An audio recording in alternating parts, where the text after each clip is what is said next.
Sir नमस्कार मु आपन को स्वागत करुछि न्यूज रूम को एबे मो सहित अछंती संदीप्त दास जे रहिचंती स्टेट ऑर्गेनाइजेशनल सेक्रेटरी आम आदमी पार्टी ओडिसा रो।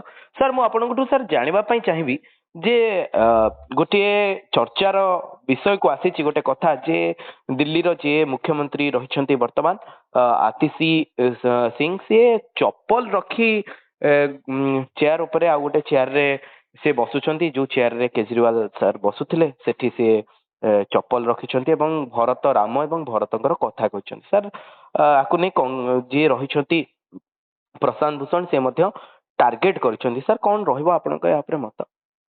ଶୁଣନ୍ତୁ କିଏ ଟାର୍ଗେଟ କରିଛନ୍ତି ନ କରିଛନ୍ତି ଆମେ ତା ଭିତରକୁ ପଶିବାନି। ମୁଁ ଜାଣିଛି ଏଇଟା ଆପଣଙ୍କର ଗଣମାଧ୍ୟମ ପ୍ରତିନିଧି ମାନେ ଆକୁ ବହୁତ ପ୍ରଶଂସା ମଧ୍ୟ କରି ବହୁତ ଆପଣଙ୍କର ପେପରରେ ଏବଂ ମିଡିଆରେ ଆମେ ଦେଖିଛେ ଦୁଇ ଦିନ ଭିତରେ। ଏବଂ ସବୁଠୁ ବଡ କଥା ହେଲା ଆତିଶୀ ମାର୍ଲେନା ବା ଆତିଶୀ ସିଂ ଯିଏ ଜଣେ ଉଚ୍ଚ ଶିକ୍ଷିତା ଅକ୍ସଫୋର୍ଡରୁ ପାଠ ପଢିକି ଆସିଛନ୍ତି, ଜଣେ ସାଧାରଣ ମହିଳା ଏବଂ ସେ ସାଧାରଣରେ କାମ କରିକିରି ଜନତାଙ୍କ ଭିତରେ ରହିକିରି ଅରବିନ୍ଦ କେଜରିୱାଲଙ୍କର ଯୋଉ ଶିକ୍ଷା ସ୍ୱାସ୍ଥ୍ୟର କ୍ରାନ୍ତିରେ ଅନୁପ୍ରେରିତ ହେଇ ତାଙ୍କ ମାର୍ଗଦର୍ଶନରେ ଦୀର୍ଘ ବର୍ଷ ଧରିକିରି ଆମ୍ ଆଦମୀ ପାର୍ଟି ଆରମ୍ଭ ହେବା ଦିନ ଠାରୁ କାମ କରୁଛନ୍ତି।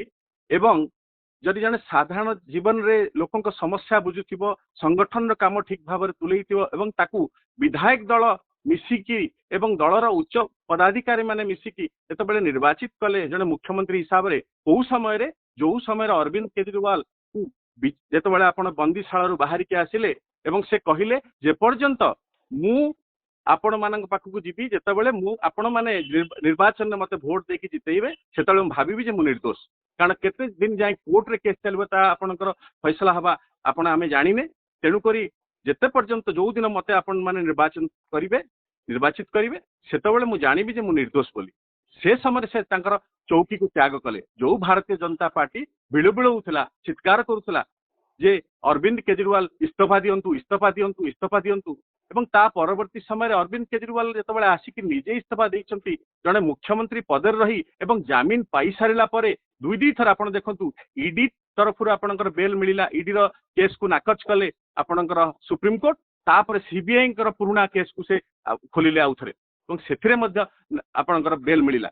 ବେଲ ମିଳି ସାରିଲା ପରେ ସେ ସାଧାରଣ ଜନତାଙ୍କ ନ୍ୟାୟ ଅପେକ୍ଷାରେ ଅରବିନ୍ଦ କେଜରିୱାଲ ଅଛନ୍ତି ଏବଂ ତାଙ୍କର ଶିଷ୍ୟା ଯେ ପ୍ରେରିତ ହେଇଛନ୍ତି ଆପଣଙ୍କର ଆତିଶୀ ଏବଂ ଆଜି ମୁଖ୍ୟମନ୍ତ୍ରୀ ସମୟରେ ଜଣେ ସାଧାରଣ ମହିଳା, ଏ ଭଲ ଶିକ୍ଷିତା ମହିଳା। सर मु आउ गोटे कथा जानिया पई चाहिबी गोटे सेकेंड कहि महिला मुख्यमंत्री पदरे गादी बसी सारा पर तांकर गोटे इमोशन, गोटे भावुक क्षण, एटा हूँ गोटे आस्था प्रकट कर दल प्रति, दलर आपणकर आदर्श प्रति, आउ कि नुहे ए आज्ञा कौन राजनीति ना।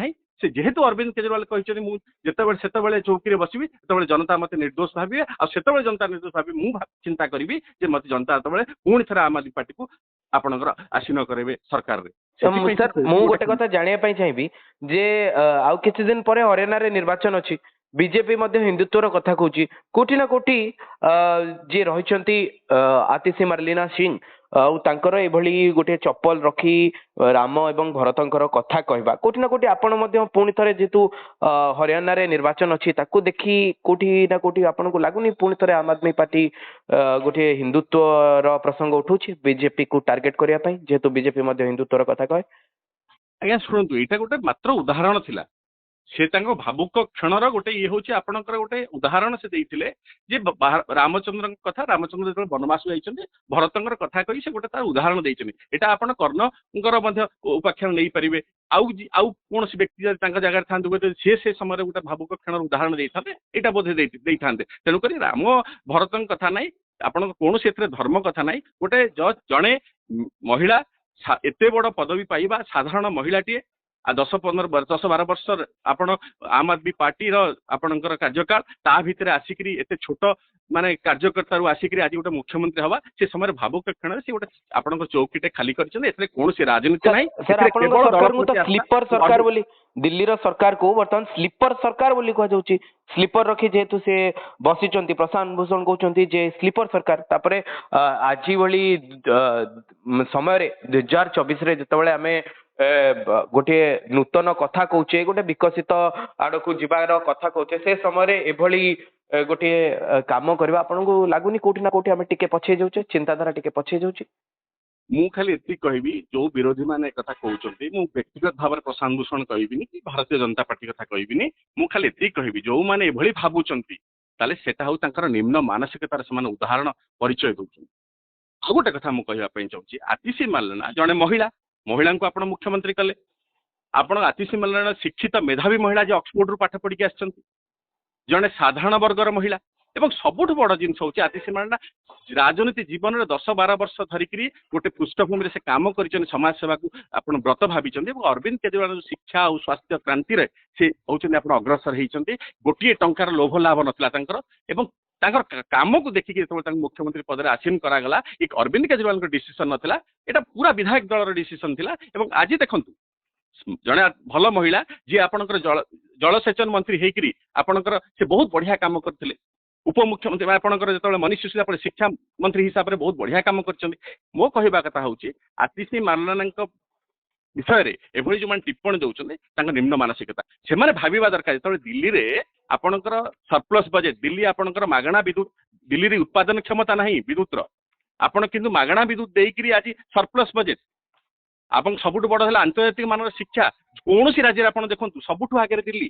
ଆଉ ସବୁଠୁ ବଡ କଥା ହେଲା ଦିଲ୍ଲୀରେ ହଉଛି ଆପଣଙ୍କ ସର୍ବାଧିକ ଆପଣଙ୍କ ଶ୍ରମିକ ମାନଙ୍କର ମୂଲ୍ୟ ଆପଣ ଯୋଉମାନେ ସର୍ବନିମ୍ନ ହଉଛି 18,000 15ରୁ 18,000 ଟଙ୍କା ଶ୍ରମିକ ମାନେ କମାଉଛନ୍ତି, ଯୋଉଠି ଅନ୍ୟ ରାଜ୍ୟରେ 5ରୁ 6,000 ଟଙ୍କା ଶ୍ରମିକ ମାନଙ୍କର ଆପଣଙ୍କ ସର୍ବନିମ୍ନ ମଜୁରୀ।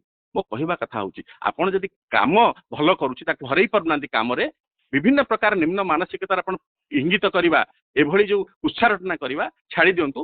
ତା ଫଳରେ ଦିଲ୍ଲୀବାସୀ ଏଟାକୁ ବୁଝି ସାରିଛନ୍ତି, ତେଣୁକରି ଯେତେବେଳେ ପାରିଲେନି ତାଙ୍କୁ ଜେଲକୁ ପଠେଇ ଆପଣ ଦେଖିଛନ୍ତି ଯୋଉ ବିଗତ ଦିନ ମାନଙ୍କର ଅରବିନ୍ଦ କେଜରିୱାଲ ହୁଅନ୍ତୁ, ମନୀଷ ସିସୋଦିଆ ହୁଅନ୍ତୁ, ବଡ ବଡ ନେତା ମାନଙ୍କୁ ଜେଲ ପଠେଇଛନ୍ତି। ଆମେ ତାପରେ ମଧ୍ୟ ଶୁଣୁଥିଲୁ ଆତିଶି ଆଉ ସୌରଭ ଭାରଦ୍ୱାଜଙ୍କୁ ମଧ୍ୟ ସେ ପଠେଇବେ। ଏଇଭଳିଆ ଯୋଉ ଚକ୍ରାନ୍ତ କରିଥିଲା ଭାରତୀୟ ଜନତା ପାର୍ଟି ଆଜି ତାର ଗୋଟେ ପର୍ଦ୍ଦାଫାଶ ହେଇଯାଇଛି। ସେ ଭାବୁଥିଲା ଯେ ଆପଣ ଗୋଟେ ମୁଖ୍ୟମନ୍ତ୍ରୀଙ୍କ ଆବାସକୁ ନେଇକି ଶୀଷମହଲ ବୋଲି ଗୋଟେ ଆଲୋଚନା କରାଗଲା। ମୁଖ୍ୟମନ୍ତ୍ରୀଟେ ହବ ତାର ଯଦି ପୁରୁଣା ଘର ଗୋଟେ 42 ମସିହାର ଘର 1942 ମସିହାର ଘର, ସେ ଘରଟି ଆପଣ ବିପଦ ସଂକୁଳ ଅବସ୍ଥାରେ ଥିଲା, ଗୋଟେ ଘର ନୂଆ ଘରଟେ ହେଲା ତାକୁ ଆପଣଙ୍କର ଗୋଟେ ଶୀଷମହଲ କହିକି ତାକୁ ଗୋଟେ ବିଭିନ୍ନ ପ୍ରକାର ଅପପ୍ରଚାର କଲେ। ଏବଂ ଆଜି ଭାବିଥିଲେ ଯେ ଅରବିନ୍ଦ କେଜରିୱାଲ ବୋଧେ ସେଥିରେ ସବୁବେଳେ ମୁଖ୍ୟମନ୍ତ୍ରୀ ରହିବେ ଏବଂ ସେଇଥିରେ ବୋଧେ ସେ ଚାହୁଁଛନ୍ତି ରହିବା ପାଇଁ ସେ ଶୀଷମହଲରେ।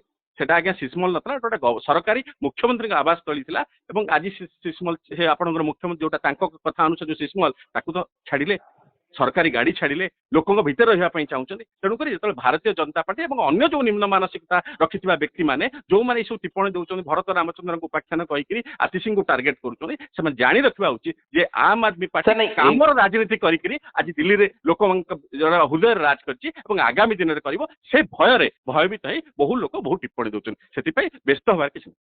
ନାଇଁ ସାର୍, ଆତିଶି ମାର୍ଲିନା ସିଂ ନିଜେ ହିଁ କହିଛନ୍ତି ଯେ ପ୍ରଭୁ ରାମଚନ୍ଦ୍ର ବନବାସ ଯିବା ସମୟରେ ଭରତଙ୍କୁ ଯେଭଳି ଭାବେ ଅନୁଭବ ହୋଇଥିଲା ତାଙ୍କୁ ବି ଠିକ ସେଇଭଳି ଭାବେ ଅନୁଭବ ହଉଛି।